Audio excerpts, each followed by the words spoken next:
watching Fear the Mad Catz, the worst video game controller ever. I had a Mad Catz growing up. Whenever my brother would play, I'd have to play on the Mad Catz controller. And one time I threw them off of a parking lot that was on fire. So let's check it out. Here's a name that's sure to send a chill down your spine. Ooh. Mad Catz. I'm getting a mighty strong feeling that more than a few of you don't know what Mad Catz is. Well, I can't. Smiley face if you know what a Mad Catz is, and frowny face if you actually had a good childhood. I'd say I blame you. After their height of relevance in the 2000s, they quickly fell into obscurity and were left behind by a gaming industry that was all too happy to forget about them. But I never forgot. How could I? They were the rose art of controllers. If you were an artistic kid who loved to draw, every time you got rose art stuff, oh my God, I don't even want it. They ruined video games, not only for me, but for countless others as well, in a deeply personal way. Now, yes, some of you might not know them or why my hatred for them burns brighter than a pizza oven on the surface of the sun. Soon, you will. I will? We set out on a kaleidoscopic adventure spanning a sea of systems decades deep. Wait, they made like specialized controllers too? I really only remember like the invisible Xbox and PlayStation controllers. I didn't know they also made like steering wheels and stuff. Journey no explorer in the right mind should commence. A quest to track down and— Like that! You see what I'm talking about? Isn't that crazy? They used like the outside of a McDonald's Play Place dome for that. Purchase every possible Mad Catz controller Wow. we can. And by the end of this, I promise you, you're gonna discover why we all feared the Mad Catz.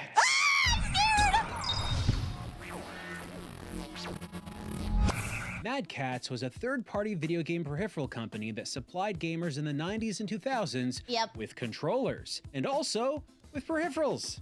Like Wait, they made memory cards? Oh my God, if they're anything like the controllers, I bet you there's at least 10 crying children who had everything wiped. I would not trust that. This seems pretty harmless. Oh, right? no. No, not harmless. Far from it. They were a ferocious feline crouching in wait, biding time to silently strike video game retail jungles across the country. Allow me to paint a picture for you. It's 1997. That's when I was born! And you can't see behind my big fat head, but Crash 2 is right behind me. I love Crash 2, great game. Your friend calls you up on your family's landline phone and says, "You have to come over right now. My mom just let me rent Mario Kart 64 at Blockbuster." You hang up the phone and rush out the door, excited to get in on some head-to-head karting action. Your friend welcomes you into their home and guides you to the hallowed sanctuary of the family room television. Wow, we didn't really get games at Blockbuster a lot. I think the only game I ever got at Blockbuster was like Crash. It's not 4, the one with the mecha. Then I remember what I did more is that we had Gamefly. So my dad did Gamefly with 2 games. Basically what Gamefly did was that they would send you a game out and then you would return it in a month or like however long you wanted, as long as you paid for the subscription. So I would get a game and my dad would get a game. That's how we kind of rented stuff at my house. Powered on, the warm, radiant glow of a CRT illuminates the den. Your friend inserts the game in the console. I miss the sound of turning on a CRT. So good. And flicks the power switch. They pick up their trusty controller, the one bundled with the console. But then your friend turns to you and speaks these exact words. Uh-oh.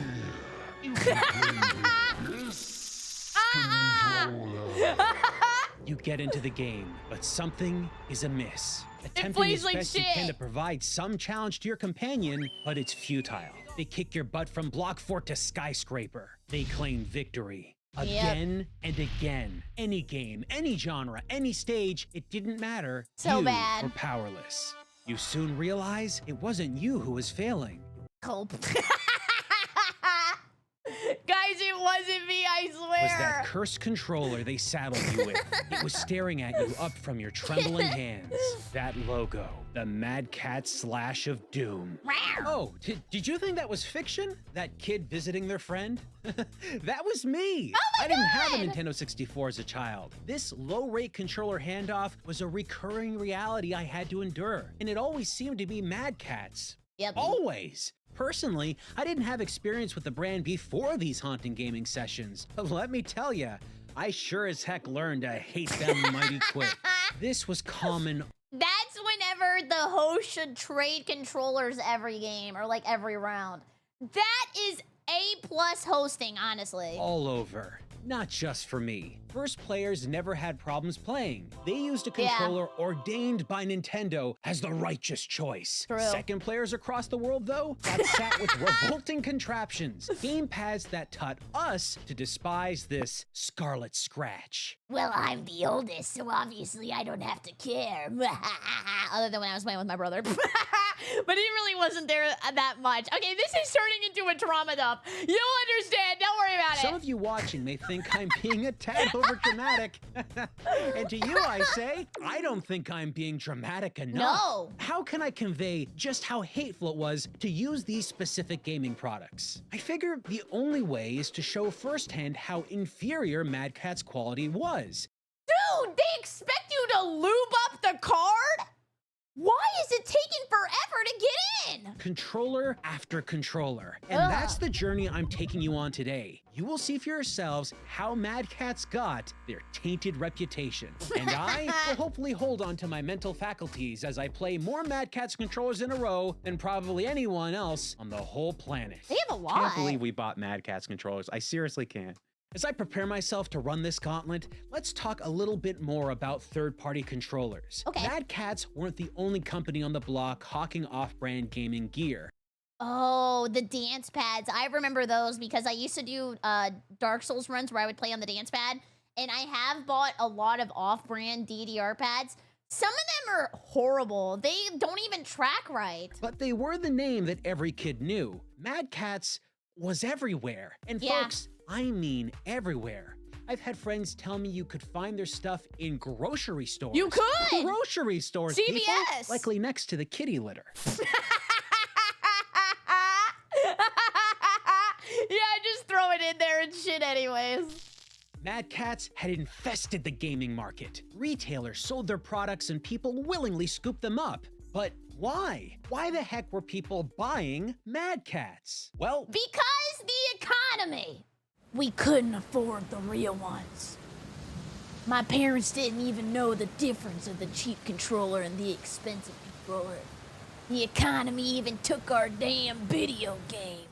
it's all about the third-party video game accessory market. Pretty much since the rise of the home game console, there have been companies whose entire business model was to make additional controllers and accessories for other companies' game platforms. And now it's like consoles too. You got like the Soldier Boy console, you got random Temu crap, you probably got the Switch to a 0.105 on, I don't know, TikTok Shop.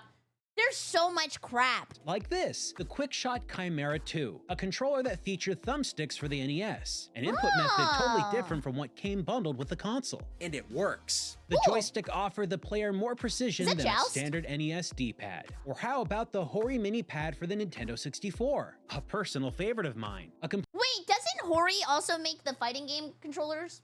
I remember I was at Evo and I forgot, well, I brought the controller, but I brought a PS5 controller and they said, we don't have PS5s. How much money do you think we freaking got here? So then I had to ask to borrow a controller and it was a Hori controller and it was very confusing for me. But now I understand why it's actually pretty good. Completely redone design for the original Nintendo 64 that for many gamers improved ergonomics, comfort, and usability. It's a good layout. This, the Power Pad Tilt by Champ. What is this?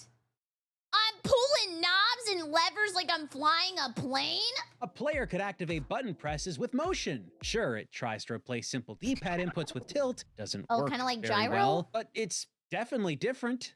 Okay, yeah, obviously not every third-party controller was a winner. Some were fun to use and some were shallow gimmicks and some made you want to throw your controller right through the wall. But when they worked, they could enrich the gaming experience beyond what originally came with the system. At least, that's how I remember it. The folks I knew that had these quirky devices didn't think all that negatively about them.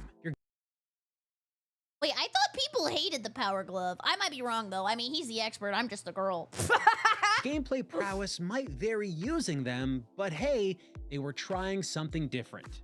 It was fine. So when they first appeared on store shelves, there was no reason to look at a Mad Catz controller any differently than another product. They hadn't scared up a reputation yet. How they kept selling over the years? Well, We'll get into that in good time. But first, we need to see what Mad Catz quality was like near the beginning. That brings us to our very first controller.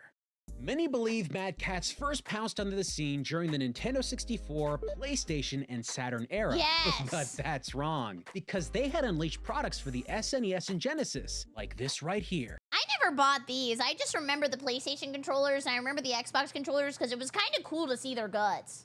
The Mad Catz Control Pad, featuring what I assume to be Mad Catz's original logo, and arguably the most interesting logo design. He's badass. He's one cool looking cat. Yeah.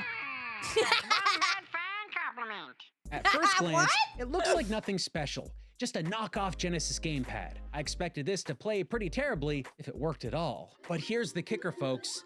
This thing is solid. I know I just railed on the company earlier for bad quality products, but I'd be lying to you if I wasn't at least fair about this. It's well built, and despite it being the oldest controller we're going to be looking at today, it feels like a real Genesis controller. So do you think they kind of hit, like, I don't think the right word is like crapification, but they realized that people were buying products from them because they were cheap and they just didn't know and they were ignorant and maybe buying stuff for their kids. So then they just started like putting out a bunch of stuff that was bad because they know they could get away with it and still have sales? That's my assumption. The Shield-style D-pad is responsive, as are the face buttons. So they know how to do it. Expecting. Oh, I know. An unbelievable concept. Mad Catz, a company synonymous with terrible products, made quality gear at one point. But I tell you non-believers, this here is good.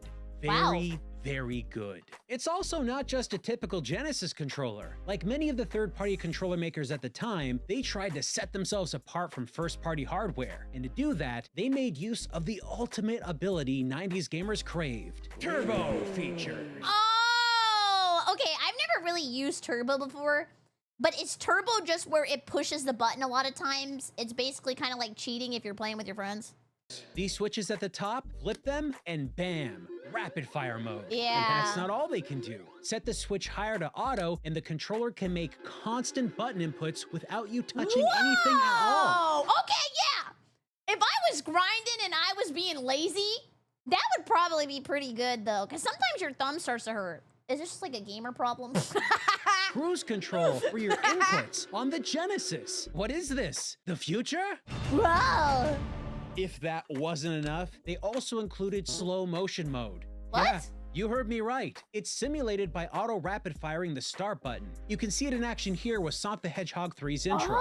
Sonic 3 has a clean pause screen, so it sorta, maybe, kinda looks like slow motion a little. That's kinda interesting. I mean, I probably wouldn't use it, but that'd be kinda cool. Feels more like the game is stuttering if you ask me, but this might have been helpful to get around the super tricky parts in the game, if your game paused using the start button, that is. Here's something. So wait, it's just pause buffering then?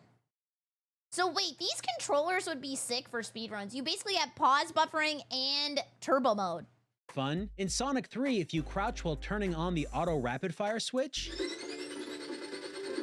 Sonic will spin dash faster than I've ever heard in my entire life. Whoa, he's gonna explode. I'm shocked that one of their first controllers wasn't bad. So I guess they didn't start out of the gate by wasting our money. But this was only the beginning. Yeah. Because most gamers, they don't think of this fun little Genesis gamepad when they hear Mad Catz. No. Our scars are from the generation after that. The rise of 3D gaming.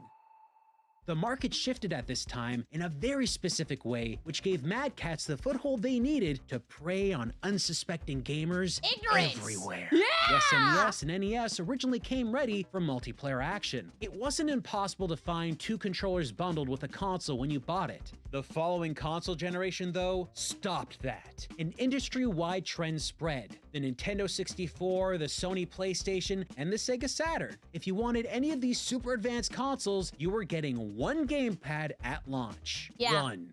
Sure, there would be occasional special bundles like the N64 Atomic Purple bundle that came with an extra controller, but those were exceptions. And that's a lot of money, especially if you convert it to nowadays. Holy crap! Introduced much later on. The aftermath of this was a higher number of gamers seeking out extra controller. Dude, what was the name of that one controller? I always talk about it. The Wavebird. That thing was nuts. Was that actually from like the not the developers, like the creators of the GameCube, or was that third party? Because Wavebird was so cool. You could actually just be lazy as hell and sit in bed and play games. I played Harvest Moon all the time with that. Officially licensed. That's like one of my favorite controllers of all time. It was so good. Options than in the past, many of which were accustomed to having 2 gamepads. Thus, the massive rise of third-party controllers began. They were a side effect of systems not having— Dang! Do you get the girl too?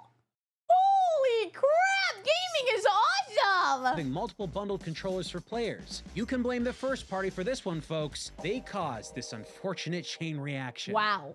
I've dreaded this moment since we started this video, but here we go. This is an original, unmodified, mint condition, according to its eBay listing, Nintendo 64 Mad Catz controller. 24 a plastic bucks. monstrosity that haunted my childhood. The biggest difference between this and an original Nintendo controller? It just looks kind of slimy. I know it's not covered in slime, but I feel like my hands would get way sweatier with the Mad Catz one. I don't know why. Mad Catz changed the direction of the expansion slot. It's supposed to point down from the back of the controller. They decided to have it sticking out of the top for some reason. Huh. It just gets in the way of the controller cord when you plug stuff in. Uh-oh. I really don't know what they were thinking. I'm sure you're all looking at They this and were. intensely wondering, how broken is that thumbstick gonna be? Well, let's find out. Is We're it gonna gonna play an drift? imported Japanese Nintendo 64 game that was never released for the North American Nintendo 64. Why? Irritating Electric Stick. This game completely relies on the quality of the analog stick your controller is armed with. Oh, is this the zap? This is like the zappy bar game? Where if you like can't hit the sides or you start all the way over? You gotta pull through an electrified maze under a set Yeah. time limit, rushing down paths while slowly cutting around corners. You need precision to make this work. Any issue with the analog stick here will be highlighted Uh-oh. tenfold. I'm pitting the Mad Catz up against an original Nintendo 64 controller, both unmodified and both loosened over years of use. They're close to parity in age, but have roughly the same flaws. Uh-oh. Go! To my surprise, the analog stick wasn't a complete fail. It's worse than a real controller, don't get me wrong, you just might not notice it unless you compare them back to back like I did. It was important to equip both controllers with a rumble pack since the violent shake of your controller every time you touch the side of the course and fail is instrumental in the tension this game generates in the Yeah, player. you need Not that. a problem on any official Nintendo 64 controller. The Mad Catz, though? I quickly discovered that this gamepad doesn't work with the rumble pack. This Why? is really stupid. It's probably incompatible with other accessories as well. This is apparently a known problem. The only remedy That's you have is weird. to buy the advanced gamepad they released a year later to get rumble support. Dude, that sucks. You have to wait and spend more money to be able to actually use the stuff for the game? Why would they do that? That's like something so basic. Doesn't help you if you bought this craptastic one. Mad Catz might have cheaped out on their expansion port or something, but I really don't know. See this? This is why you're trash. You might think aside from the expansion slot issues, it wasn't all that terrible, but no. There are reasons this bad boy stuck with me all these years. Why? The Z trigger on the back, wobbly and spongy. This might be from Ew. age, but the official controller of the same vintage doesn't have this problem. Pushing the shoulder button on the far edges, responsive. However, if you move closer to the center of the controller for each doesn't even button, move. they don't move. This is a build problem, not aging hardware. They were built to hinge on corner presses instead of an entire button push. Guess they Lazy. didn't care. Even the D-pad, which is iconic for Nintendo controllers, was turned into a shield-style design that is both Ugh. squishy and squeaky at the same Ew. time. But most offensive of all, the A and B buttons. Crazy unresponsive. Check out my run in Mario Kart 64 here. Dude, the one controller that I remember used to actually kind of suck was the Switch Pro controller. Whenever I used to speedrun Breath of the Wild, I actually had to follow a guide where you put a piece of paper underneath of the D-pad so that way it would work. You can see me push the button to accelerate, but Mario doesn't move an inch. Move, You've got to Mario! really push down hard to get the cart to move. It's about as close to unusable as a face button could get. Oh, it also has the slow-mo and turbo functions like the Genesis gamepad, but the buttons are already so terrible, I really don't care about any extra functions this useless controller may have. Get the basics right. I feel like this applies to so many things in life. Just make the basics good. You don't even have to sell me on the other crap. Oh, sure. Nintendo 64 controllers, they're older now. Even Nintendo's first-party releases have their own special problems, especially a well-used analog stick. But I'm not comparing this controller against a brand new one or even a refurbished and cleaned-up model. This here is a well-loved, long-used Nintendo 64 controller. It's from the same era and has probably seen more action over the years compared to this Mad Catz one. The difference here is all down to build quality. Mad Catz showed their hand with this controller, a glimpse into their quality standards. It was the warning shot to gamers everywhere, a message that was loud and clear.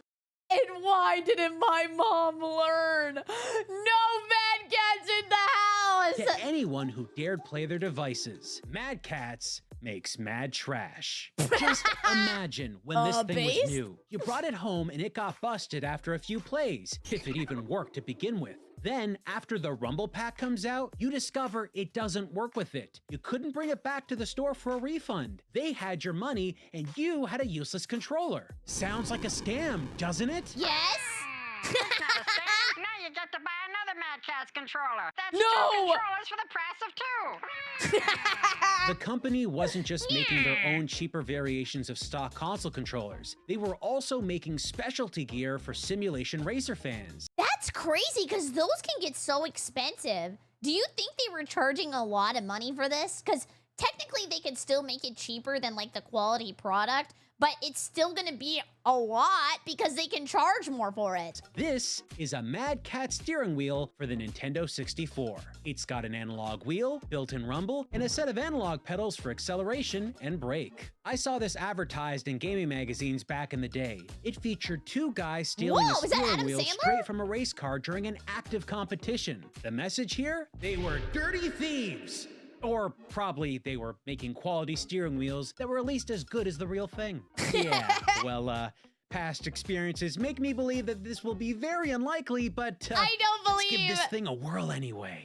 Regardless of what I played, I found that the wheel fails half the time. Are wheels in NASCAR cars actually like half a pizza, or are they a full pizza? Because it's kind of like cut off. I don't know if they're actually like that though. Sometimes it would break down on the same game the second or third time I played it. If it did happen to work mid-race, it would lose connection. I don't think I've really seen a disconnect warning with a properly plugged in wired controller before. So I thought the connection cable might be damaged, but even when I didn't touch anything, you'd still see the warning randomly turn off and on. It's like it's got a poor wireless connection despite it being wired. For brief moments, I did get some titles to work with the analog steering, but in other instances, it seemed to function more like a D-pad. It took sharp turns left and right instantly, and sometimes the controls would lock up in one specific direction. And the issues aren't only with steering. So many aspects of this controller are shoddily built. This little stick shift isn't a stick shift. It's just a pull with C buttons on it. Why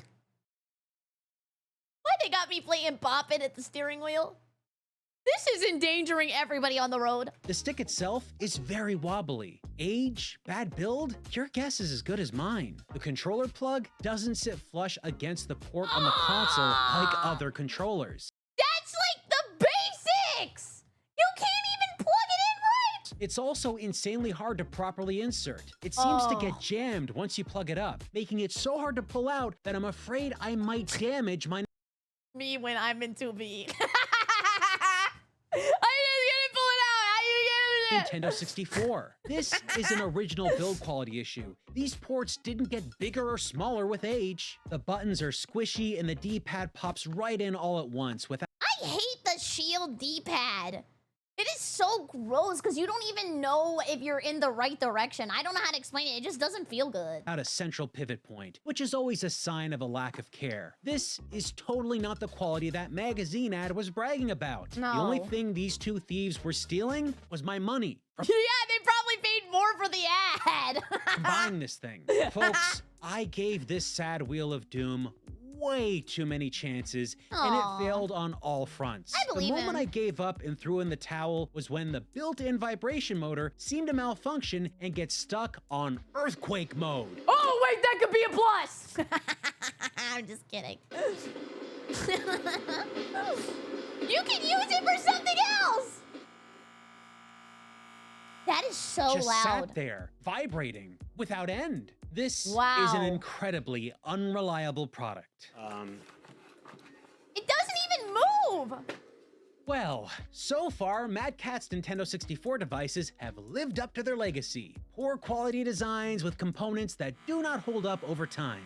But they weren't only making inferior N64 products. I found one other relic from this generation. What? This time for the PlayStation. Oh, a little I couldn't phaser. find any regular Mad Catz controllers for the console, but this looks This like is it's gonna be going to horrible. be even better.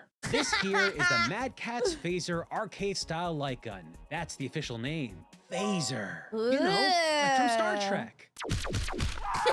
This one, to my eye, specifically looks like the Type 2 hand phaser used in the first Star Trek movie from 1979. Wow. Not that I knew any of Ah, that. off no, the you're cuff good. or You're anything. good. This was originally sold with two different controller port adapters, one for the original PlayStation and the other for the Sega Saturn. Dude, old websites are so crazy. It looks like they made that in kid pics. When I found this, it only came with a PlayStation adapter. I What? imagine this doubled up on the value of your purchase if you could use it for either system, if you even happened to have both back then. But it also doubled up on Mad Catz profits. One SKU, two console markets. Yeah, I'm Oh. thinking that's why they did that. The moment I grabbed this, Money I was printer. excited to zap my way through one of my all-time favorite light gun games, Point Blank, an absolute Ooh. arcade classic. I played first with my real Namco gun con. Dude, this would be so cool back in the day. Like, imagine being like, you could use a gun on your TV. Like, this was such a crazy gimmick to have at home. I assume before this was like arcade exclusive. You know, for science.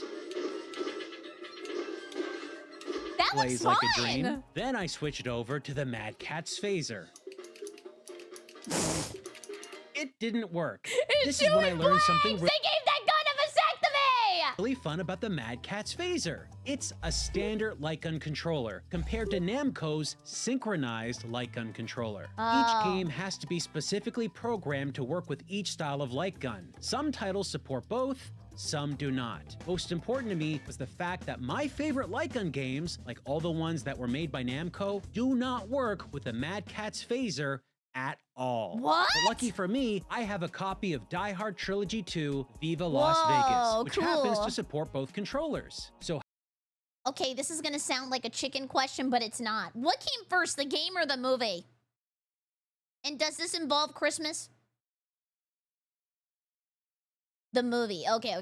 how did they compare in a shootout? Well, the Gun Con won on every front. Aiming was better and Yeah. way more accurate. And for some reason, anytime I fired with the phaser, the screen wobbled. That did What? not happen with the Gun Con. I'm gonna puke. Probably just a standard light gun effect, I guess, so maybe I can't blame Mad Catz for that. What I can flag them for is the controller's abhorrent design. It's fine for the world of Star Trek, but not for real-world gaming. They've put the Oh. buttons in a position that has no spot to rest your hand, so there's no comfortable way to use them. Now, would you reach could hold that? it like this, and then maybe here and touch the first two buttons on either side, but when you want to get at the start button, kinda have to. You have to have the Use your longest middle fingers finger. ever. Yeah, I'll use my middle finger to Mad Catz. This sucks. Compare that to the Gun Con's smart placement of buttons on the barrel, and it's Whoa, that one's really cool. It kind of reminds me of like playing laser tag. obvious to see how the phaser is so much worse.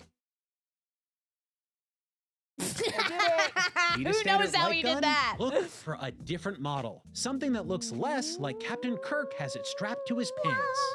What? We're a few controllers deep into our Mad Catz extravaganza, and some of you may be thinking, well, this may have been your experience, Shane, but I never bought a Mad Catz controller. I knew better than that. I love how all these sections are just actually coming from like the YouTube comments because people do leave comments like that. Was a serious gamer. For some, that could very well be true, but I'm betting a whole bunch of you bought Mad Catz and did not even know it. Really? Wait, they're undercover? They can morph? How is this possible? Mad Catz would supply companies with controllers for them to slap their own branding on. What? In plain sight. Remember that Sega Oh. Genesis controller we had a look at early on? Well, Toys R Us rebranded it with the name High Frequency. That's right. These two Oh. controllers are identical. Do foods do this too? Or like drop shippers? Like, can you basically order a factory to make you like Swedish fish, but like name it something else? Is that how they do that? Yes? So then they do that with these controllers, and then basically just like, if they want to put a name on it, they just buy it stock, and then they can maybe charge even more? They're both Mad Catz. Did I really need to buy two Oh, it is like a ghost kitchen! ancient duplicate controllers just to prove this point? No, Yeah. Oh. but I did. I was a serious gamer. Toys R Us used the exact same name to sell Mad Catz Nintendo 64 controllers as well. Check out these Really? pictures taken inside the store from back in the year 2000. I All love this right here, 2000! high-frequency branded controllers. But make no Oh. mistake, these plastic imposters are secretly made by the angry kitten people.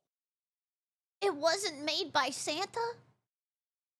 I got that for Christmas. Does Mad Catz employ elves? I can't say for sure how many other brands at the time were actually disguised Mad Catz. There's no depository for this Wow. information, but I can say for sure a decade or so later, another piece of camouflage Mad Catz hardware popped up. Rebranded controllers Whoa. with GameStop. GameStop, how could you? This little wireless GameCube controller might say GameStop on the front, but it's hiding a dirty secret on the back. Oh, This in means the that fine over the print. years, some gamers out there were actually playing on Mad Catz devices all along and didn't know it. Wow. You're playing with Mad Catz. All that I don't fun wanna. N64 and PlayStation stuff, that was just an appetizer for the main course that is the 6th Ooh. console generation. If you know Mad Catz, this generation is probably why you know them.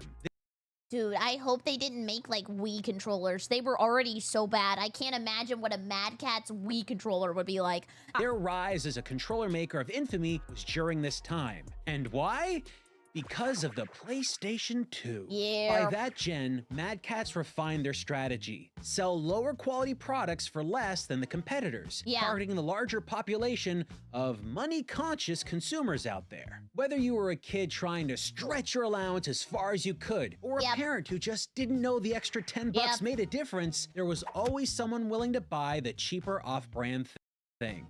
See, this is why I get scared. Like, especially whenever they made the Switch Tua and like the boxes for the games kind of look the same, because I feel like there would have been like a grandma that went to go buy her kid like a Switch game, but then she bought the Switch Tua game instead of the Switch Wanna game, and then the kid only had the Switch Wanna. You know what I mean? And the PS2's incredible sales brought in a new massive consumer base, potentially looking for affordable accessories for their new favorite console. Just like the previous generation, this one also launched with only one controller in box. Wow. Mad Catz bombarded the market with different models of gamepads at this time. It meant big numbers for the company. Heck, the first full year after the PS2 hit shelves, Mad Catz net sales increased by 50%. Damn!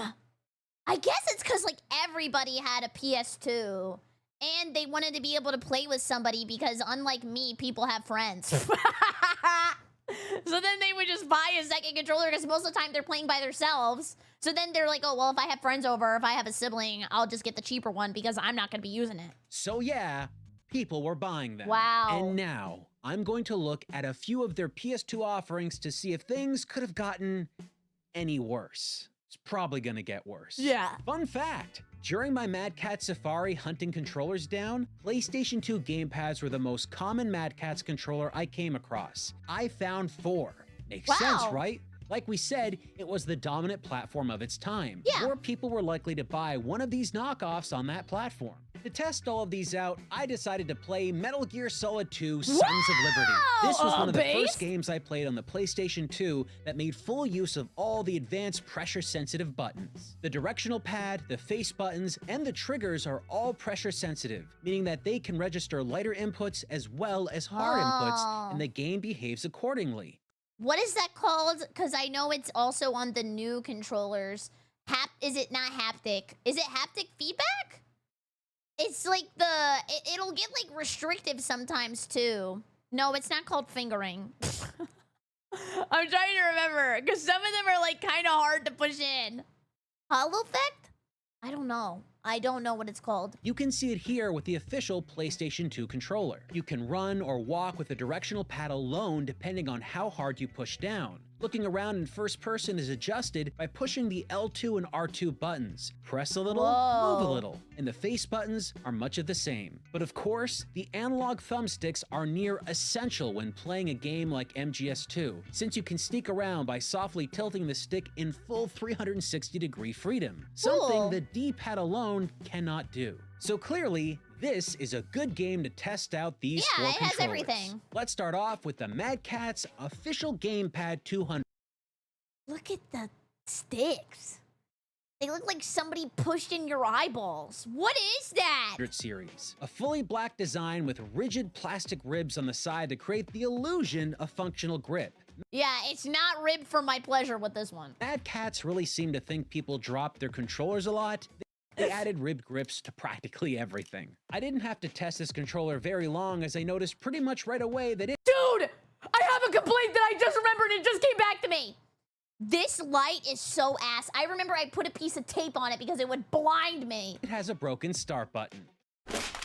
Next up is the Mad Catz Dual Force 2 Pro Microcon. Mad Catz controllers are sometimes called the little brother controller because younger siblings typically got stuck with the off-brand controller. I can't imagine what else would have inspired them to make such tiny versions of their controllers, so I personally believe that's why they made the Microcon line, for younger players' smaller hands. This controller has a working start button. That's an improvement, but it has a broken D-pad. The left direction doesn't work. 2 down. And so far, we haven't even moved Snake inside the boat in-game. It's really starting to get soggy from all that rain above deck.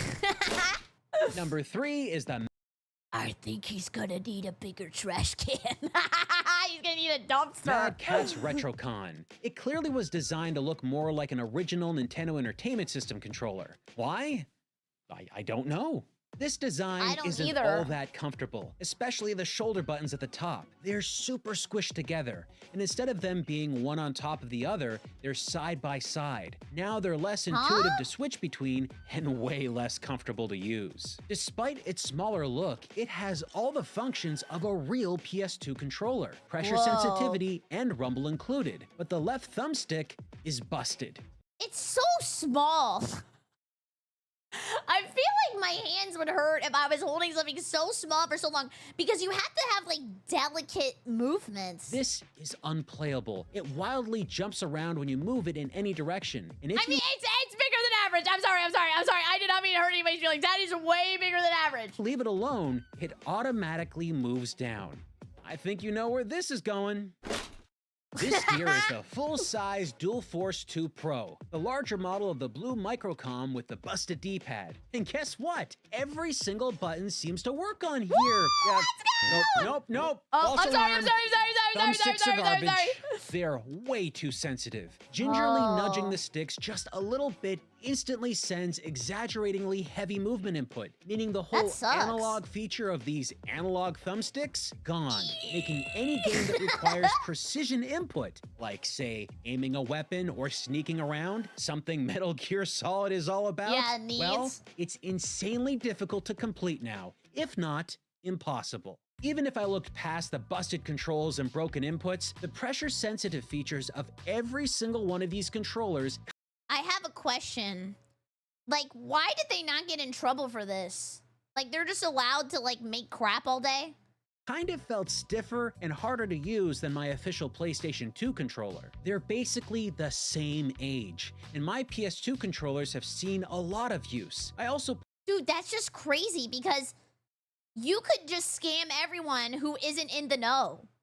Like, this is basically just word of mouth. Like, you have to either buy it and experience it, or you have to have somebody tell you not to buy it. pulled out one with very loose analog sticks to give the Mad Catz a bit of an unfair edge. But even then, the official controller was still far more play-friendly than anything Mad Catz offered. Yeah. To top it off, good for the them. Mad Catz PS2 memory card I happened to pick up, I'm scared about this. totally not working. The PS2 What? doesn't even register its existence.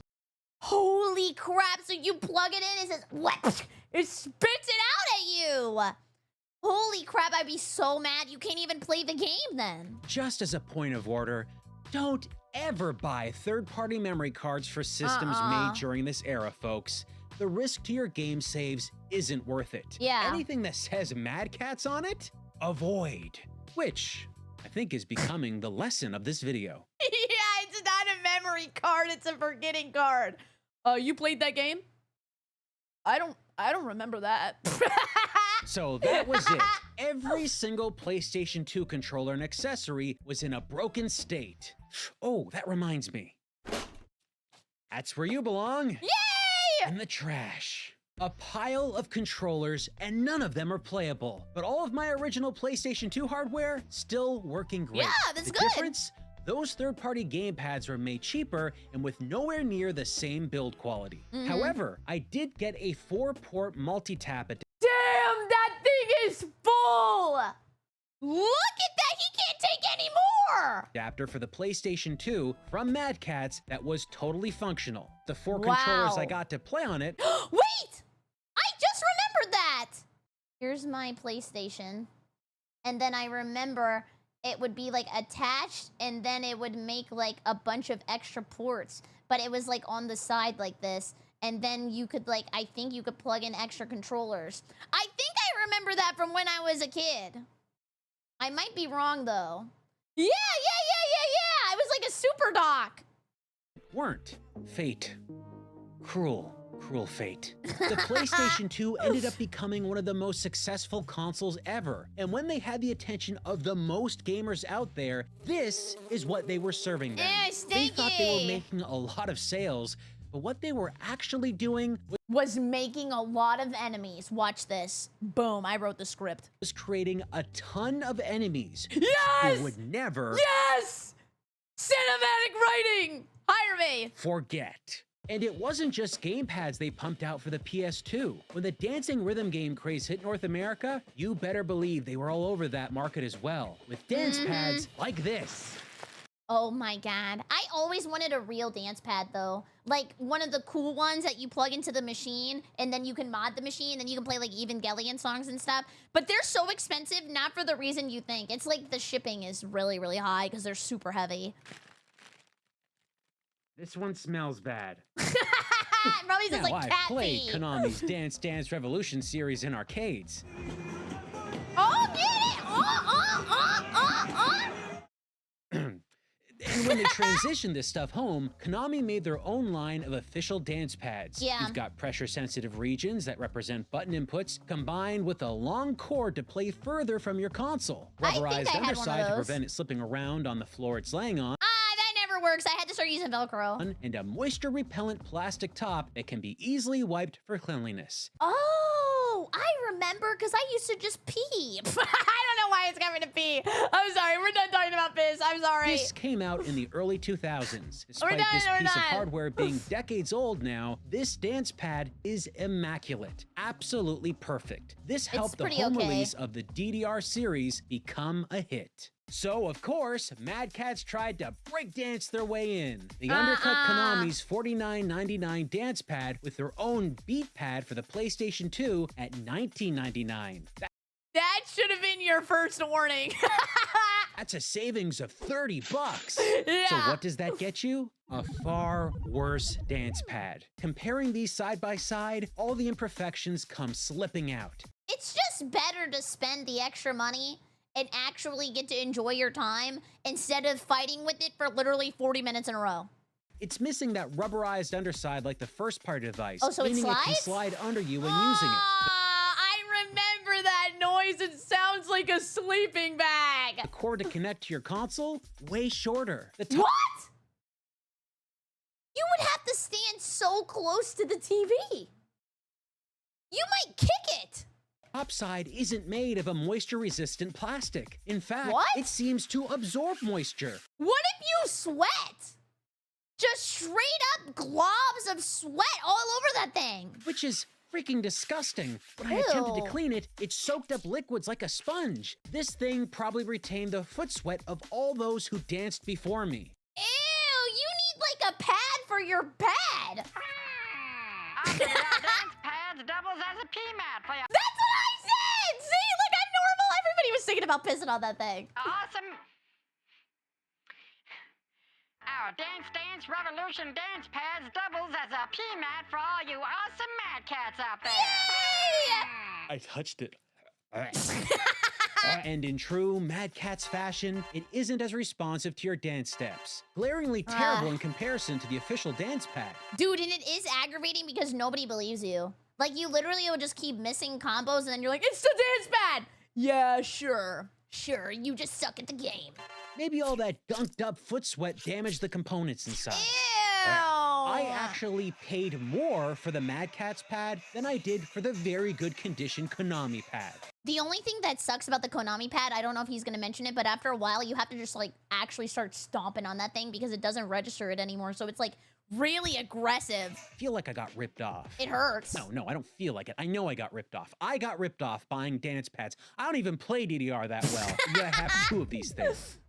Speaking of things I overpaid for, check out this. The Mad Catz handheld racing wheel controller. What? A big, clunky, awkward to hold design that is totally lifted straight from an RC car remote. A few years ago, I had Oh. reviewed this oddity because the thing just perplexed me so much. They tried to sell it by putting a quote from professional racing superstar Mario Andretti on the What? box. The #1 handheld racing wheel for the PlayStation. Well, how much Sounds competition to me is there? like Mr. Andretti never tried out the competitors' products, like these, Namco's Nijicon and Whoa. You, like, move it like opening a jar of pickles. That's crazy. Jogcon. Both designs are much smaller, easier to hold, and far more sophisticated. interesting. They're both so much more fun to use and play games with, simulating the function of a steering wheel far more accurately and comfortably than what Mad Catz created. But the cunning cat people were not about to give up on steering wheels. For Okay. the next device, I'm gonna switch it up a bit. Up to this point, I've been evaluating old used controllers, heavily Yeah? played and possibly damaged by other users. Please tell me they're out of business and they didn't make Switch controllers. Please, dear God. But not this one. We're going to unbox a premium Mad Catz product, brand Oh. new, still wrapped in its original plastic. The Mad Catz Universal MC2 steering wheel. Wow. The abbreviation MC means Mad Catz, so that Wait, did it say it works with Game Shark? means the full title of this thing is the Mad Catz Universal Mad Catz 2 steering wheel. That's a Yeah. really stupid name. Unlike the Nintendo 64 wheel we played with earlier, this is designed to work across multiple consoles. I like the color. It kind of reminds me of Bumblebee. PlayStation 1, GameCube, Xbox, and most importantly Wow. to me right now, PlayStation 2. If we're gonna be testing this thing out, I can only think of one simulation racing game worth the Gran attempt. Turismo! Gran Turismo 4. You can use this both on a tabletop or in your lap. They even have these grooves under the steering wheel with some pop-out leg holders. To attach your Unfortunately, leg? while I was playing this way, I found that the wheel would shake around anytime I tried to position my feet to operate the pedals. Aw. It's very restrictive, and honestly, I'm It's just a giant diaper.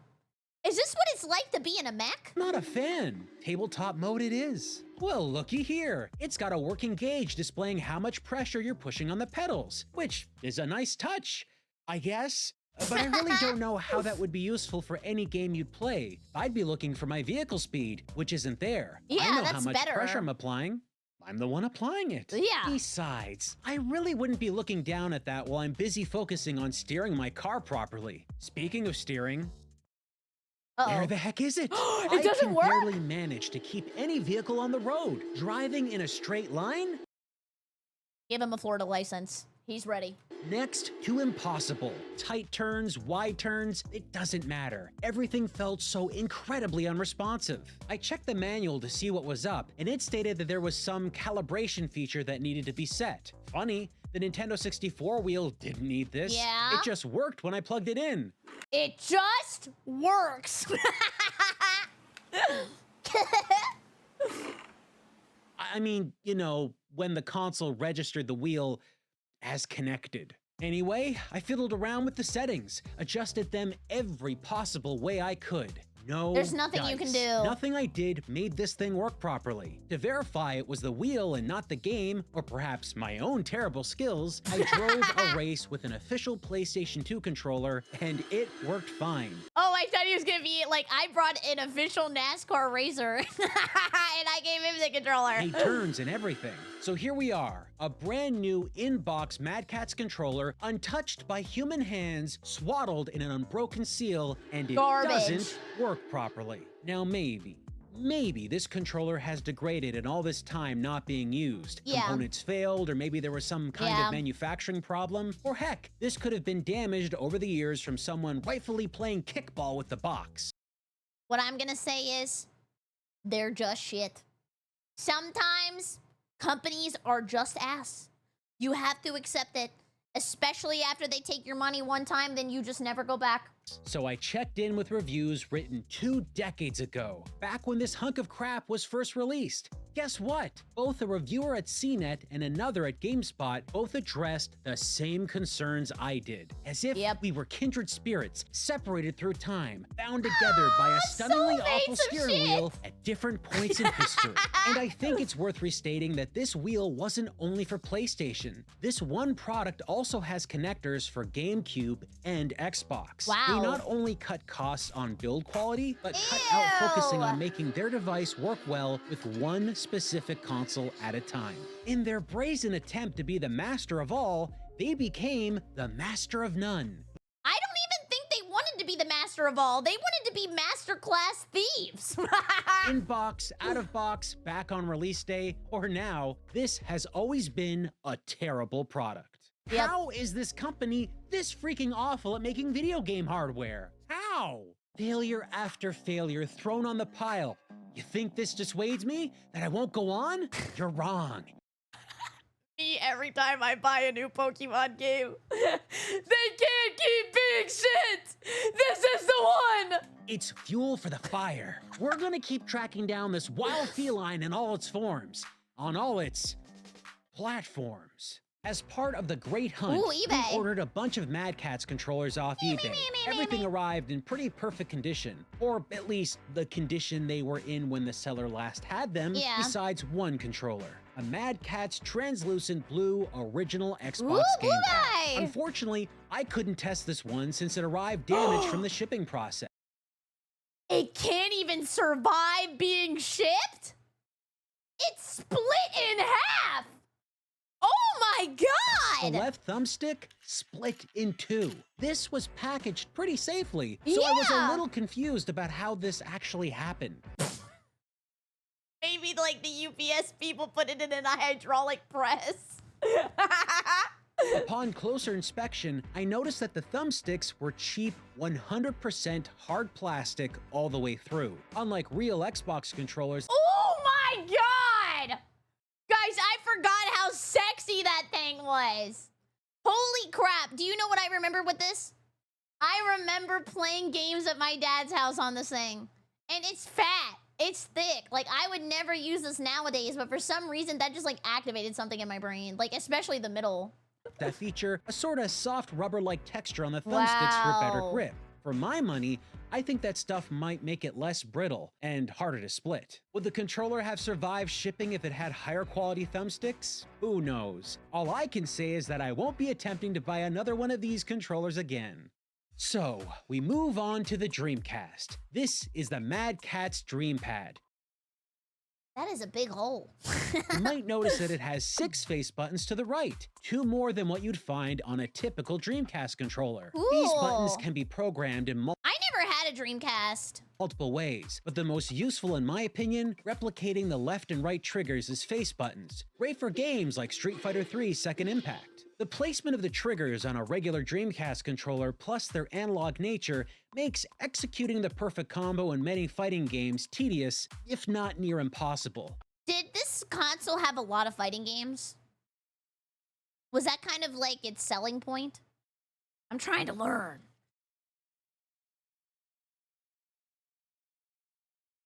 It had a few. It was Sega, so yeah. So having 6 buttons right here at the front, it's a fighting gamer's obvious choice. Oh, so they put it in a line for like light, medium, heavy. This is kind of like the Hori controller. But of course, Mad Catz had to cheap out somehow. The first thing I tried to do was insert a VMU into the controller expansion slot. The slot was far too small for it. It was a struggle to insert, and when it did manage to get in there, the buttons of the VMU smacked against He's just nervous. Give him some time. the top of the controller. Nobody gets it in the first try. I actually use this VMU all the time, so I didn't bother setting it into the controller completely. The chance of damaging one of these things? Not worth it. So Yeah. instead, I used a memory card from another third-party company, Performance. This fits fine in my It's stock too Dreamcast girthy. controller, but on the Mad Catz Dreampad, it struggled to fit in and got jammed inside. It took a lot of force to remove this afterwards. And for anyone saying this wasn't fair, that you can't judge a third-party device using another third party's accessory, yes, fine, that could be true. So someone better explain to me why I also struggled getting the Mad Catz jump pack into and out of Mad Catz's own gamepad. Oh my god! You can the controller? There's more than one thing you put in there? Wow, I've never played on this. What is the deal with this? Holy made both crap, of it's like these a things. bowling How did you ball. screw that up? So, once I got past all of that, I played Street Fighter. Straight up, the D-pad is Let's squishy go. and in a shield style which you wouldn't find on an official Dreamcast gamepad. Gotta be honest, folks, I don't like this, and I could not replicate moves easily in-game. The face buttons, though, were so close to being good, but the Dude, that sucks too because like you probably as a kid kept thinking you were missing your inputs, but it was just a controller. triggers on the back cloned with these 2 extra buttons on the front, but it's a real shame that the A button fails to register. You've got to be Wow. focused and push it in just the right way to make it work every single Holy time. And when you're crap. playing a heated match of any fighting Yeah. game, the chance of a failed input is potentially game-breaking. Yes, that's so what you'll I was just be saying. asking yourself, do I suck at the fight? Yes, that's what I Or just is it this said. controller? Yes! But if you want a sure win against a human opponent, throw them this thing and you'll be kicking circles around them in no time. But we're not done with the Dreamcast yet. We've got a super special device that I've been dying to dig There's into. more! The Dreamcast had a few very good PC ports of some well-regarded first-person shooters, Wow. playable with a stock Dreamcast controller or a Dreamcast mouse and keyboard, getting as close to the PC controls as possible. Cool. But Mad Catz, well, they had the idea to blend both of these control schemes together all at once. Mad Catz keyboard and mouse just type slurs. You're not even typing them in. You're like, that's not me. That was a misinput. I have a Mad Catz. I swear to God. The Panther DC, a trackball style controller with a flight stick strapped to it. Aim with the trackball like a mouse, move your character with the analog joystick like a gamepad. A perfect balance of the two worlds. Only it's not, because it's No! mostly useless for its intended purpose. Very few games take full advantage of all of its features. So while Really? you can play a bunch of Dreamcast games with Panther, you're not gonna have a great time. The layout Aw. will always feel bad since the majority of games on the platform were never designed around this gangly thing. Yeah, it's like you have to ponder the orb. Vigil on the 8-second offense, for example, kinda not fun to play. And likewise, the Panther fails to take advantage of important features of the Dreamcast. It only has one expansion slot, so you need to choose between using the jump pack or the What? VMU. And if you're Why wouldn't they put it on top or on the side? They were just like, you know what? Only one, don't be greedy. playing a game that uses the VMU screen, you're out of luck. The slot is all the way at the back of this thing, so you Wow. will not be able to see it. You might think I'm irritating, but I'm nothing compared to our controllers. You can Just do play it. plenty of titles of the Panther DC, but to use all of its functions properly, you need games that can support Panther mode. The What? manual lists games like Quake 3 and Kiss Psycho Circus that work. I also found that Unreal Tournament made use of it as well, but it's not mentioned in the manual. Funny enough, the manual does mention that Half-Life could use the Panther's features, Huh? a game that never officially came out on the Dreamcast. Wait, I was confused. They had the orange box on Dreamcast? Because the console was discontinued before the game could come out. Looks like Mad Catz jumped the gun on writing that one down. I popped in a game, gave it a shot, and couldn't aim properly at all. Not all the directions were registering input. Awesome. I figured this was a controller problem. I popped out the trackball and inspected the ball Whoa. pit. He's cleaning the Clean as a balls. whistle. But I decided to give everything a wipe down anyway. Hooked it all back up, and bam! It kinda, sorta worked a little better, maybe. Look, I want to give this thing the benefit of the doubt, but even when cleaned, it still seemed off. And after just a brief few minutes of play and returning to it later on for another session, the ball got back to acting up. Nothing Wow. internally looks damaged or in bad condition. This thing just seems to be off no matter what I do. I don't know if this is a European slur, but this thing is bollocks. That's the only word I could think of that meant bad that had ball in it.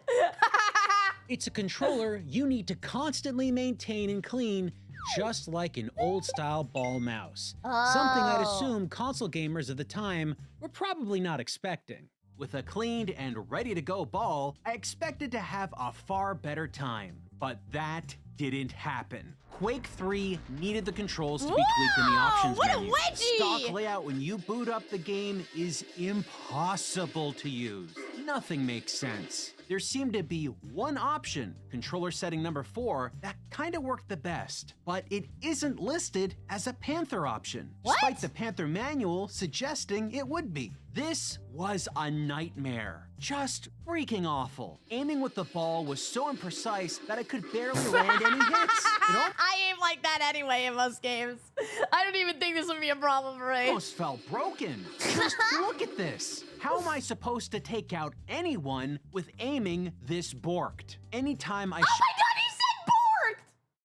I knew I liked him. I say borked All the time. I love that word. shifted the ball around, it felt like it stuttered and refused to move into the directions I needed it to go. I died in the first training level. The training level of Quake 3, a game that on PC I could Get clear good. in seconds without getting fragged once. One frag left. I switched that to Unreal voice. Tournament, which has a Panther setting in the menu. So I had hoped that the gameplay with the Panther Please, would be a lot please, better. please, But please. again, the trackball wasn't great. It has a tendency to aim up or down when swiping left or right. I wonder Fortunately, why. Unreal Tournament has a very strong auto aim assist.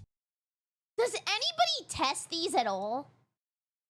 I'm sorry, test these sounded like the ball.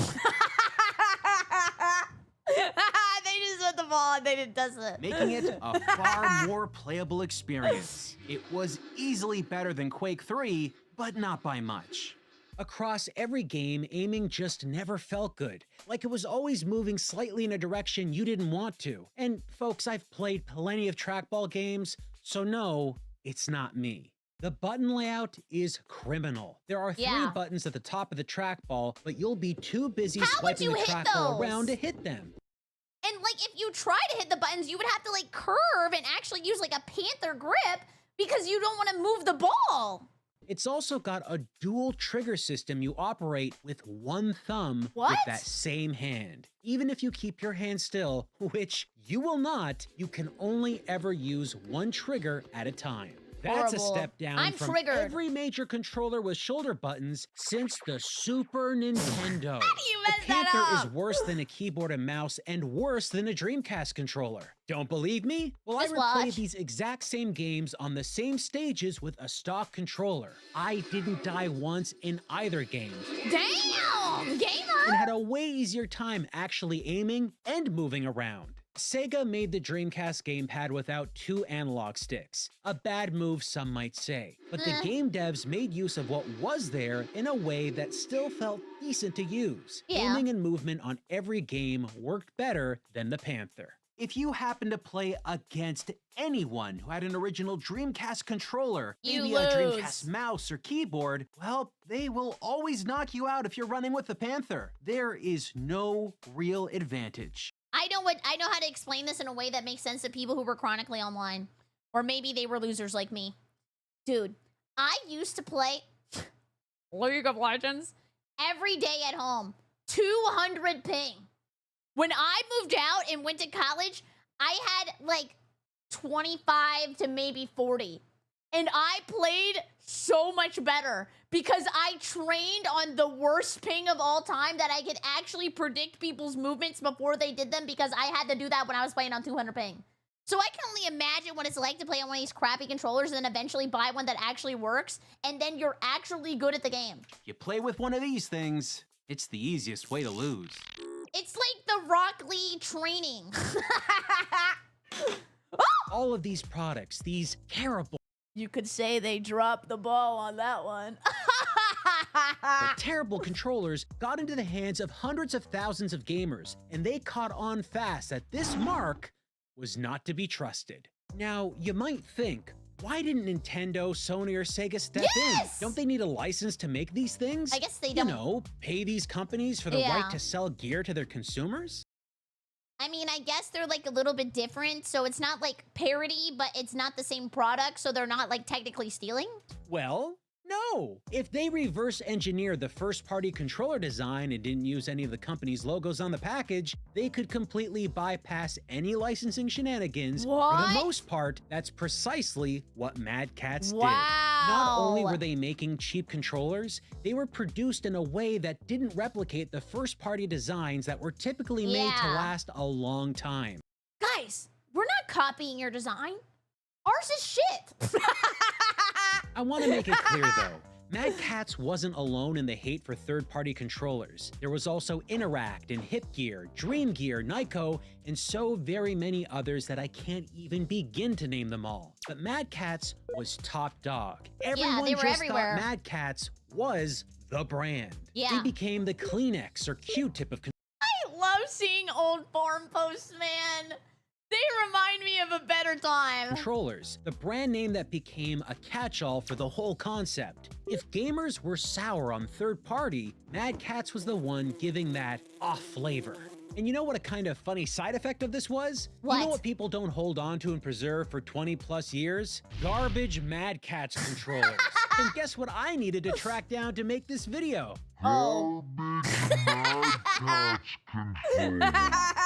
Whether He's because a garbage they legitimately goblin. broke or the owner thought, who the heck would want this? A lot of Yeah. these devices have ended up right in the trash can over the years. How much of a landfill do you think is Mad Catz controllers? Probably at least 3%. And this self-destructing legacy made it seriously challenging to find anything Mad Catz. People are far more likely to give Mad Catz controllers away for nothing. I literally walked into a game store that had a bucket with a sticker that said free on it, filled with tons of rough-looking third-party products that other patrons had just left there. I think the last thing I got for free was maybe like land at like a card shop. I don't think I've ever seen free crap from a game store. That seems pretty cool though. I'd probably just dig through it because I used to, basically what I used to do is I used to speedrun like crappy games I would find on sale at like GameStop for like $2. And yeah, I would definitely go through one of these and see if we could speedrun some stuff. Like I did the speedrun for Minute to Win It. Unloved and unwanted. Inside Aww. this Mad Catz GameCube controller. Yes, I guess it's obvious since I'm holding it that I brought home this store's refuse. This is what I have been reduced to. Ew. I mean, look at this thing. Of course it wasn't functional. It's like it's a little wobbly. Kind of just a bit. The It's thing is lovely. nasty. I also happened to find a social posting of a person nearby who was just giving away a Mad Catz controller for GameCube. Free! Isn't that nice? What? Also broken. And that GameStop GameCube controller I showed off that was actually Mad Catz, that one I paid real money for. What? And guess what? It doesn't work either. Put in fresh batteries, try to connect it, and it turns off right away. That's 3 GameCube It doesn't even want to live. Let him die. Microcon controllers all totally borked. He's gonna need a bigger trash can, man. I think we're gonna need a bigger trash can. Again, I have a slew of original, well-used GameCube controllers, and they all work. It's not the age that's the problem, it's this company. And folks, I tried to find something good. I attempted to locate something still working or in good condition from this era. But do you Dude, the lag is so bad because my stream broke earlier that everybody just said free watch for like 50 minutes after I said it. know what happens when you call up a video game store and ask one simple question? Do you have Battletoads? Hi. Video game store? Yes. Do you have any Mad Catz products for sale? I would ask that too.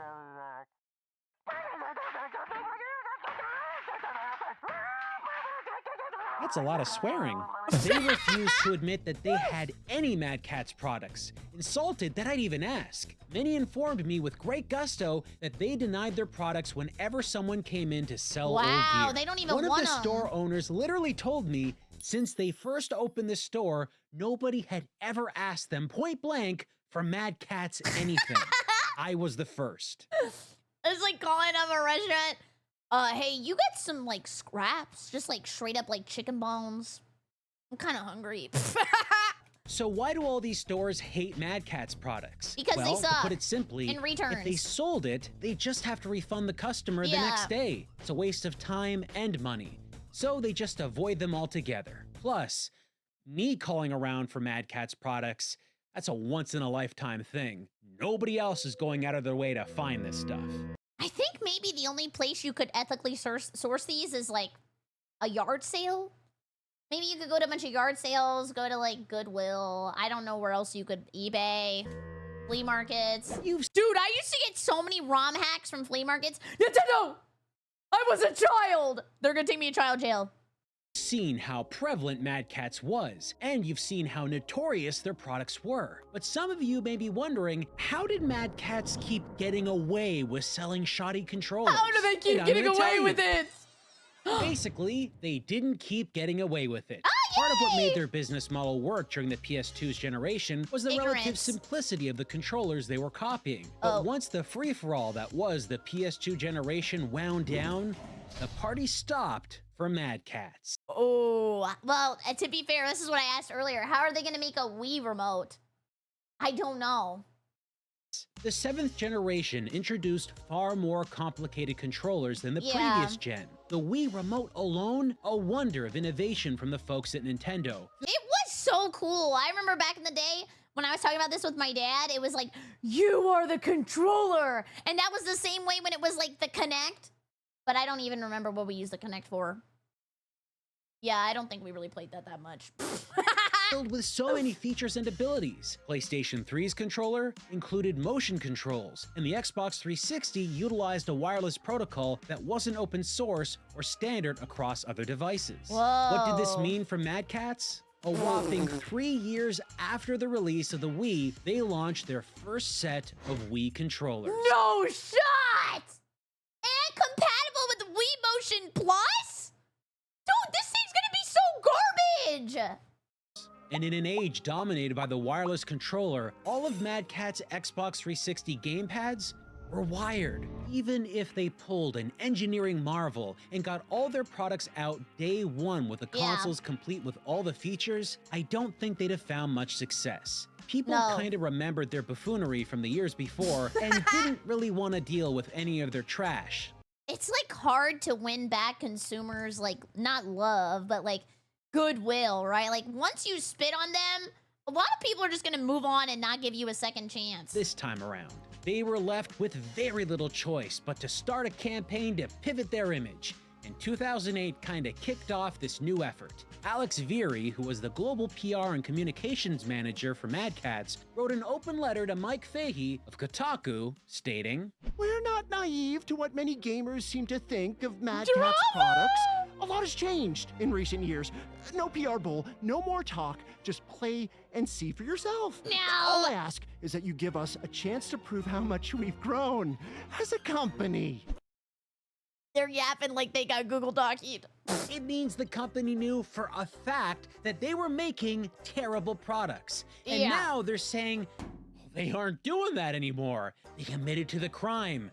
That's a heck of a thing. If we're to believe that quote, at the very least, it appeared that Mad Catz was seemingly making an effort to turn it around. So let's have a look at a couple of the controllers they were offering during this period of self-improvement. Do you think they innovated and actually fixed everything? The Mad Catz Xbox 360 Microcon. Why is it so pointy? I mean, I guess it looks like a cat. A kitty cat. And I dance, dance, dance, and I dance, dance, dance. Of course, the moment I plugged it in to test its functions, it revealed its hidden demons. Uh-oh. The left thumbstick, it was possessed. You don't even have to touch Whoa. it. Leave the controller alone on a desk, and it registers tons of jittery movement all over. There's a Mad ghost! Catz was also offering an Xbox 360 controller called the Arcade Game Stick at What? this time. This was specifically aimed at people playing retro games on their 360. It's You so won't long. be playing Halo 3 with this. Wait, would this only work if you're left-handed? Because you have to, like, push the button still, but, like, if you want to use your right hand... I'm confused. This design and all of its button placement makes it virtually unusable for any modern game design for the platform. I noticed it has a spinner, which I thought was kind of cool, so I loaded up More Atari's Bop It. Breakout. Immediately, Mad Catz failed again. The game was completely unplayable. The input was stuttery and unresponsive. Ugh. Upon closer inspection, I discovered that the spinner wasn't actually a real analog spinner. Well, I guess you hardly know her. It was simply a D-pad in disguise. When you spin it, it's just tapping the directional pad left or right inconsistently. I'd go so far as to call this a scam product for how badly they made this. By the way, both of these controllers officially licensed by Xbox. This is the quality they were delivering on licensed merchandise. Xbox made a deal with the devil? Clearly, Mad Catz wasn't able to make quality controllers themselves, so they bought one company that could, Cytech, known for their flight stick controllers. They made good gear. I've used multiple controllers of theirs over the years, and they are built to last. See, Mad Catz didn't want you thinking you were buying a Mad Catz controller. Okay. Now you were buying a Cytech controller. So now they're just straight up lying. But Mad Catz would profit nonetheless. Mad Catz also became a game publisher for the Xbox 360 and published a very specific game to bundle with their new Cytech Yeah, they literally re-debuted. hardware. This is Scooby-Doo, let's see what under the mask. Mad Catz! Damage Incorporated Pacific Squadron World War II. Oh. The game box proudly emblazoned with the unnerving Mad Catz logo. But the special controller that could be bundled with this game, the Cytech Aviator for the Xbox 360 and PC. Wow. This controller is close to 15 years old at the time of recording, and clearly it was used. Yet aside from some audible plastic creaking, this controller felt just as if it was new. Perfect button feel, no stick drifting, it all worked extremely well. As for the game itself, it's a pretty by-the-numbers World War II style flight sim. Seems Got some fun. extra bits here or there, but it's nothing out of the ordinary. Although seeing an animated Mad Catz logo appear before the game starts, The horror! I can't even look. yeah, that's pretty extraordinary. The flight stick really enhances the game. I was picking off targets incredibly far away with razor-thin precision. It's a very different experience from just playing a flight game with a regular I feel like I controller. would get sick. But what's important about this? It's proof that older controllers from this vintage can still work fine, as Cool. long as their original design was done with some level of care to quality. Yes. Just because many of the Mad Catz products we've seen are older and used does not excuse them. Take it from a guy who's got a whole video series about bad gaming hardware. Getting this many unfunctional controllers in a row isn't chance. Yeah. It's Mad Catz. The 2010s was the decade of bad decisions for Mad Catz. They made high investments in risky ventures that likely hurt them bad financially, like this Android-based microconsole. What? The Mad Catz Mojo. There's nobody who bought this. Please tell me there's nobody who bought this. Timu game console. The Mojo launched in December 2013, and I can tell you from experience, no one cared. Diabolical. Lots of companies are making variations of these, and nothing Mad Catz did Blah, blah, really blah, stood blah, out against the blah. competition. So what did they do to try and prop up sales, other than slashing the price by 50 bucks? Geez, still $200 is crazy. Believe it or not, they actually teamed up with another failing tiny gaming box. Oh no! This has to be a sick joke. They partnered with the Ouya. Oh no! In 2014, when Ouya was struggling to sell their little game console to people, they launched their Ouya Everywhere initiative. We watched the this idea video. was to drop their Ouya game store on other companies' Android devices. Why did they like do the little like Dragon Ball? Thing with the Ouya. Now that Ouya Funk could stink up another product they didn't make, Ew. Mad Catz leapt at the opportunity. I have no idea what they were thinking. I mean, the Ouya was $99 compared to Mojo's $199. Why did they think anyone would spend twice the price on their box to access the Ouya game store? It makes no sense. I But when it wouldn't- came to stupidly pricing things, oh, Mad Catz was Okay, I have a question though. But when it came to stupidly pricing things, How did this shit come with an Ethernet port and the Switch 1 didn't? What the hell? oh, Mad Catz was rolling in dumb. Check this out. It's called the Lynx 9, and it's a portable Whoa. transforming controller for Android devices and PC. And it retailed for 300 What? American. Is that even worth it? Oh, but you are out of your goddamn mind! 300 bones for a transformer! dollars. 300. That's the same. Do you know how hard it was to convince my parents to let me go to the store and buy Pokemon? A $300 controller that's the same price As a freaking console? What a waste of a Christmas and birthday present! Same price as the PlayStation 4 Slim the year after. Wow. Or an Android controller? What?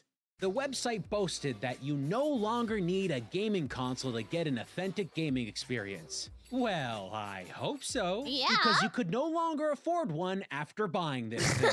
Cheaper controller options obviously existed. And even if there were gamers out there who wanted to dabble Wait, was that SteelSeries? SteelSeries has a controller?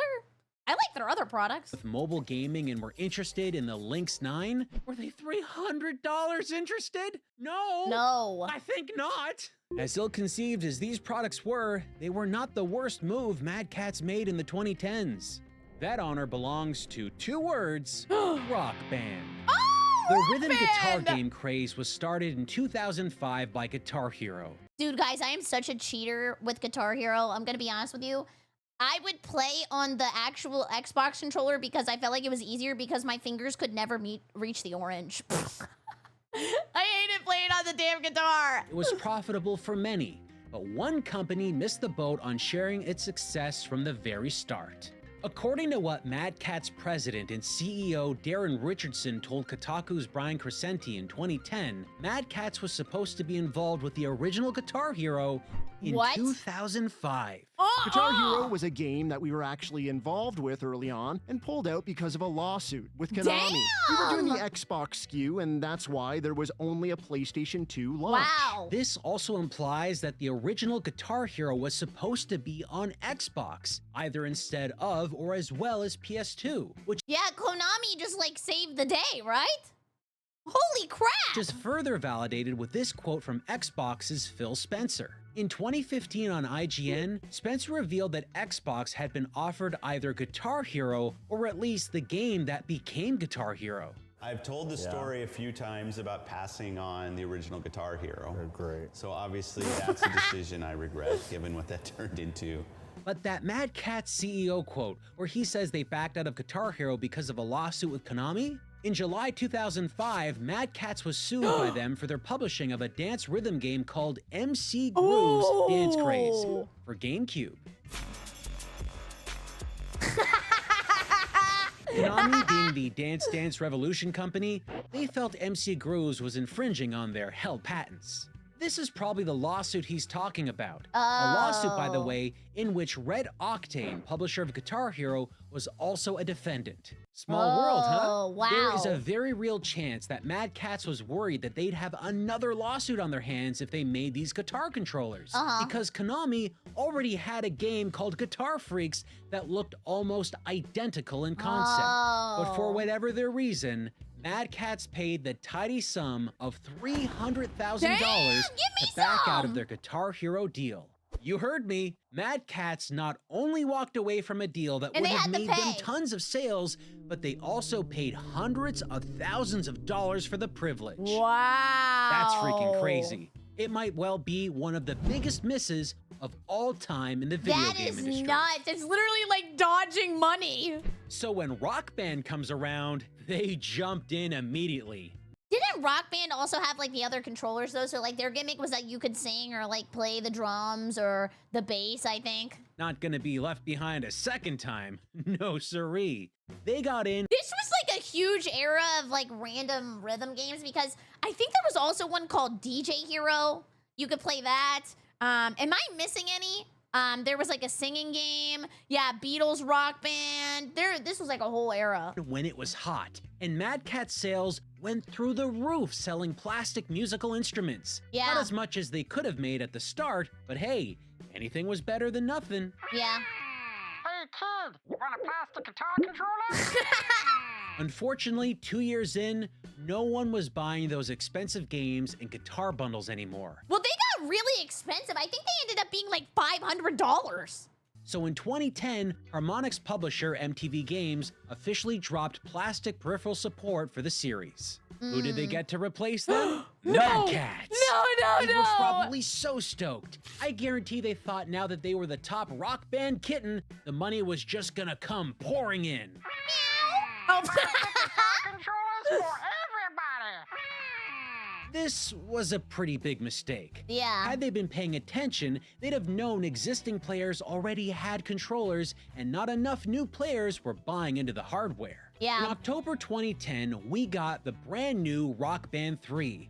At this point, they're just like getting scraps, right? Like everybody who has something already likes what they have, or they've been playing like these rhythm games for so long that they're kind of over it and want to do something else. With Mad Catz at the helm of the controller production, which actually was reduced for this title since they didn't bundle the game with guitars anymore. But you could get a game bundle with the newly added Rock Band keyboard. Yup, they included a bunch of brand new gameplay features to try and reinvigorate the brand. This here keyboard, or keytar I guess, was one of them.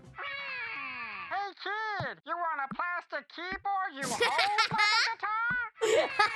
I don't know how successful I thought the other one also had keyboards though, because I remember it like went on like a zigzag pattern and then the keyboard was on top and I think my grandma played it. successful Rock Band 3 was for Mad Catz bottom line, but as a whole, the game bombed. Damn! Sales were on a steady downward trend.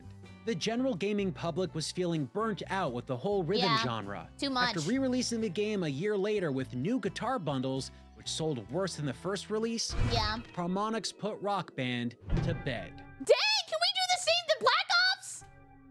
It looked like the fast-paced ride of the plastic guitar trend officially came to a grinding halt, And where did this leave Mad Catz? Well, not in a good position. Failed products and investments with diminishing returns were starting to catch up with the company. Time passed, and the game industry evolved. Yep. Hey, kid! Yeah, you! Don't run away!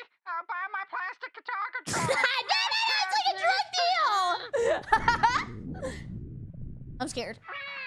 To say they were struggling would have been an understatement. It was at this time that a newly independent game developer was looking to resurrect a dead franchise. Uh-oh. In a move that could only be described as pure extreme desperation, at the beginning of 2015, it was announced that Harmonix was bringing Rock Band back. Are these like expensive games to produce too? Because I assume they have to pay for the rights to the music. Is that how that works? And they invited their old pals Mad Catz along for the trip. However, Mad Catz wouldn't just be making the peripherals. This time around, they were going deep. Wow. Well, can they not? Because I remember there used to be this program on Twitch. It was called Twitch Sings. It was like karaoke and you could sing, and it was actually pretty fun. I remember I sang one song that ended up being really weird at the end. But they had to get rid of that because the licensing was so expensive. Co-publishing the game along with Harmonix. They invested big. They were putting everything into this, betting it all on the new Rock Band, a comeback tour for the ages. I don't want to criticize Mad Catz's decision in taking part in this, Yeah. but I just have to. They were fun huffing too. catnip if they thought this was a good idea. Yes, they attempted to make the game more appealing by enabling old instruments from the past to work with a special adapter. Okay. However, it had been 5 long years since the last entry. The consoles the last game launched on had been replaced. No Yeah. one thought the series was coming back. So when gamers either just wanted more space, Look, I know people give up hope when it's been a long time since the game's been announced. But look, I'm really hoping and praying that we get a new Viva Pinata. I don't care how long it's been. Please just come back home. in their living room, or they literally were trading in their older consoles for a new Xbox One or PlayStation 4, they weren't keeping these clunky musical instruments. Dude, I've talked about this on other videos we've yapped on top of, but it's so still crazy to me that now consoles are more expensive than when you bought them. Like, I walked into GameStop and I saw that, like, the PlayStation PS5 was $9 billion. More than when I bought it. Like, it is an asset that gains value now. These things take up a lot of space. Controllers for both Rock Band and Guitar Hero flooded the secondhand gaming market, and stores stopped taking them. They wouldn't sell, and they'd rob valuable shelf space from things that would. Yeah. I actually know some video game store owners, and you know what they told people who tried to sell them their old instruments at this time? Melt Get them. lost. Throw them in the trash. That's right. They were valueless I like that and noise. obsolete. Then Rock Band 4 comes around, and they expect these same burnt people to dish out hundreds to reinvest in the series? That's crazy. $249. That is so much money for one game that maybe you'll play with your friends sometimes, then everybody gets bored. Whoa, that's a hard sell. And for Yeah. argument's sake, let's say someone shoved their old instruments in a closet and forgot about them for half a decade. For this My to be dad. helpful, they need to have stayed in the same console family. So if they had What? Rock Band controllers on PlayStation 3, they'd only work on the PS4 and not Xbox One. But boy, Damn! the Xbox One sales, especially by 2015 when this game came out, were pitifully low. The pool of Xbox One gamers who also had old 360 instruments, probably insanely tiny. A Yeah. huge majority Mike, thank you so much for 300 bits! The reason why I recommend that specific video from Scott was because these plastic guitars remind me of Skylanders. I never got into the Skylanders craze, but I do remember that I would see them at garage sales all the time. Everywhere, and there's like 900 of them in a plastic bin. of them moved over to the PS4 after the Xbox 360. So even if they had prior controllers, they couldn't get them to work on their current system. And on top of that, an entire platform was cut out from Rock Band 4. Nintendo's Wii U didn't get a taste of this one. Wii Rock Band controllers had no option to be used at all. Why? As for this keytar piano thing, it was useless across each platform. They removed it from the next Whoa. installment of the franchise. So it's just like a giant paperweight that does nothing. Some folks who like this thing might not have been so happy about that. I really don't think they thought this through.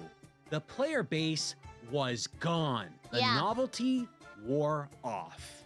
But despite all these huge glaring red flags, the game came out in October 2015. And 2015 is crazy. Like, that is so after the craze. as anyone could have predicted at the time, besides Mad Catz, I suppose, it flopped hard. And then, less than 2 Damn! years later, Mad Catz filed for bankruptcy. God is real! Take that! The big rock band 4Bet failed. A handful of executives resigned. They had massive staff layoffs, their stock price plummeted, and it got so bad that the only option was liquidation. Wow. And there it is. The entire legacy of Mad Catz ended on one epically bad investment that seemed to be made in an effort to right the wrong they committed so many years earlier. They just ran out of money. They needed to go buy some more McChickens. The idea of third-party controllers, though, lives on pretty strong today. More companies than ever before are producing not only controllers for PC and modern consoles, but also replacement components and controllers for retro systems. I don't think I bought a third-party controller in forever. I'm trying to think. Like, I have like a guitar that I use on my computer, but I'm not sure if it's third party. It's do you guys know which one what's like the guitar controller that can go on the computer? Oh, and I got that wheel. That's Logitech. G70 something. Yeah, not Clone Hero. It's like the name of the controller. Yeah, this is not even that important. The increase of more users in the game space has generated a stability for third party that simply did not exist during Mad Catz' rise during the 2000s. And now, like, you can look things up. Like, back in the day, people just bought stuff because it was on sale, but they weren't going on forums. I was, like, super internet pilled. Companies like Retro Fighters regularly improve upon designs from the past or create all new ones, offering features like modern wireless connectivity methods Nice. or enhanced features that go well beyond original hardware. This stuff is so good that I'd use it over original controllers. Wow. They are extremely well made, and from what I've experienced at least, are likely to last a good long while. Nice. And they're not alone. 8BitDo has also had Somebody in chat said 8BitDo. an impact in the scene. Hori is still going strong, Yeah, we making talked lots about of great Hori. gear too. Many They were using those at Evo. others are taking part in a revitalization of what it means to be a third-party manufacturer. One thing all these What's that one that sounds kind of like gooned up? Thrustmaster. companies have in common is a central focus: quality, an aspect that Mad Catz didn't share. And although the Mad Catz of these controllers is Yeah. long gone, the story of Mad Catz didn't actually end with bankruptcy. In What? January 2018, CNET reported that a holding company composed of people They brought him back! Why did we use the Necromancer's power on this? who had worked for the company's Chinese They buried Mad Catz in the cemetery from that Stephen King book. factories had bought up the Mad Catz assets and were resurrecting the brand. And they're still around, focusing on PC gaming peripherals. I don't have any experience with them, but I'm cool. I think I got my Mad Catz fill with this video. Maybe this new Yeah. Mad Catz will turn the brand around and make something out of it. You gotta go Whoa. naked. What? What? You're trying everything. Huh? Or maybe they won't. But for me, they'll never be the She put that up his butt. real horror show of the original company. Kachi cats. The Mad Catz of old is a relic. Finding anything of them to this day is Let's hope the condom isn't Mad Catz. They're gonna be having mad kids. as rare as finding lost treasure, but it's not treasure. It's the stuff nobody wanted at the time and nobody needs now. An entire legacy burned up into ashes. For a company that focused on quantity and cheapness, sometimes legacies like that are best forgotten. You may find yourself in a retro video game store. I love going maybe there. At a garage sale, I love a flea garage market, sales. a pawn shop, or a thrift store. And you I don't really go into pawn shops. For some reason, they scare me. I don't know why. Every time I walk in there, I feel like I'm gonna get shot. may find this ancient evil laying in wait for an unknowing gamer. But I'm don't scared. be fooled into thinking you found a deal. Learn from what I've shown you. Don't let this diabolical brand interact with your systems or the ones you love. Dude, you want to know what one of my favorite collectibles is? Is like when people collect shitty stuff on purpose. Like, maybe like 1 PSA cards. I think those are so fun. But I don't know if I would ever collect Mad Catz controllers. Those are too shit. Do as all gamers should do. Trash! The Oh. Mad Catz. That was an awesome video. Can we get a clappy, clappy, clappy? Thank you so much for watching. As always, I super appreciate it. Let me know in the comments down below if you got this far. Maybe type like a smiley face emoji. That would let me know. Remember to use code Berry at checkout for 10% off your Gamer Subs order. Helps me when they get a booba cup. I hope you have a great evening. Goodbye, you two. Goodbye, goodbye, goodbye.